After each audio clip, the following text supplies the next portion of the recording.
வணக்கம். Com billing சாஃப்ட்வேரில் item செக்மெண்ட்டில் இருக்கிற மெயின்டைன் ஸ்டாக் ஆப்ஷனை பற்றி இந்த வீடியோவில் பார்ப்போம். ஐட்டம் நேம் அப்படிங்கிற இடத்துல சுகர் அப்படிங்கிற ப்ராடக்டை ஃபைன் பண்ணுறேன்.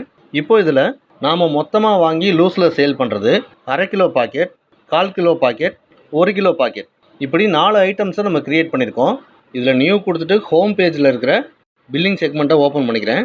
இங்கே நான் சுகர்னு டைப் பண்ணும்போது மொத்தமாக இருக்கக்கூடிய item 1/4 kilo packet, 1 kilo packet இது மட்டும் தான் ஷோ ஆகுது.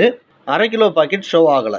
ஏன் ஷோ ஆகலை அப்படிங்கிறத செக் பண்ணுறதுக்காக ஐட்டம் செக்மெண்ட் போகிறேன், சுகரை ஃபைன் பண்ணுறேன், இந்த 1/2 கிலோ ஐட்டமை டபுள் கிளிக் பண்ணுறேன். இதுக்கான டீட்டெயில்ஸ் எல்லாமே ஷோ ஆகும்.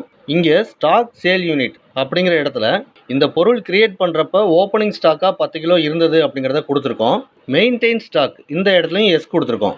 ஆனால் இப்போதைக்கு இந்த பொருளில் ஸ்டாக் இருக்குதா இல்லையா அப்படிங்கிறத பார்க்க மெனு பாரில் இருக்க ரிப்போர்ட்ஸ், ஸ்டாக் ஸ்டேட்மெண்ட் கிளிக் பண்ணிக்கிறேன். இதில் ரெஃப்ரெஷ் கொடுத்துட்டு சுகருக்கான ஐட்டம்ஸை ஃபைன் பண்ணுறேன். இதில் இந்த சுகர் 1/2 கிலோவுக்கான ஸ்டாக்கு 0வாக இருக்குது. இந்த பொருளுக்கு ஐட்டம் செக்மெண்ட்டில் மெயின்டைன் ஸ்டாக்கில் எஸ் கொடுத்துருக்கோம். ஆனால் ஆக்சுவல் ஸ்டாக்கு 0வாக இருக்குது. அப்படி இருக்கிறப்ப நம்ம சேல் பில்லை டைப் பண்ணும்போது ஸ்டாக்கு 0வாவோ இல்லை நெகட்டிவ்லேயோ இருக்கும்போது அந்த ஐட்டம் விசிபிள் ஆகாது. சப்போஸ் ஐட்டம் செக்மெண்ட்டில் இந்த 1/2 கிலோ ஐட்டத்துக்கு மெயின்டைன் ஸ்டாக் அப்படிங்கிற இடத்துல நோ கொடுத்துட்டு சேவ் பண்ணுறேன். இப்போ பில்லிங் செக்மெண்ட்டில் சர்ச் பண்ணும்போது சுகர் 1/2 கிலோ அப்படிங்கிற ஐட்டம் ஷோ ஆகும்.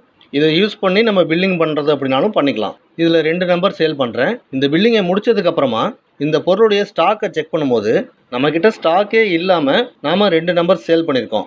அதனால் இந்த பொருளுக்கான ஸ்டாக்கில் -2ன்னு காட்டும். ஐட்டம் செக்மெண்ட்டில் இந்த மெயின்டைன் ஸ்டாக் ஆப்ஷனுக்கு எஸ் கொடுத்துருந்தீங்கன்னா பில்லிங் பண்ணும்போது இந்த பொருளில் ஸ்டாக் இல்லாதப்ப உங்களுக்கு இந்த பொருள் ஷோ ஆகாது. நோ கொடுத்துருந்தீங்கன்னா இந்த பொருளில் ஸ்டாக் இல்லை அப்படின்னாலும் உங்களுக்கு ஷோ ஆகும். இந்த ஆப்ஷனுக்கு எஸ் ஆர் நோ கொடுக்கறதுக்கு தனித்தனி ஐட்டமாக எடிட் பண்ணியும் கொடுக்கலாம். அப்படி இல்லாமல் பல்காக அப்டேட் பண்ணணும் அப்படின்னா மெனு பாரில் இருக்க மாஸ்டர் இதில் ஐட்டம் பல்க் அப்டேட்ஸ் இதை கிளிக் பண்ணிக்கோங்க. இந்த செக்மெண்ட்டில் இங்கே இருக்கிற குரூப், கம்பெனி இந்த மாதிரி ஃபில்டர் ஆப்ஷனை யூஸ் பண்ணியும் ஐட்டம்ஸை ஃபில்டர் பண்ணிக்கலாம்.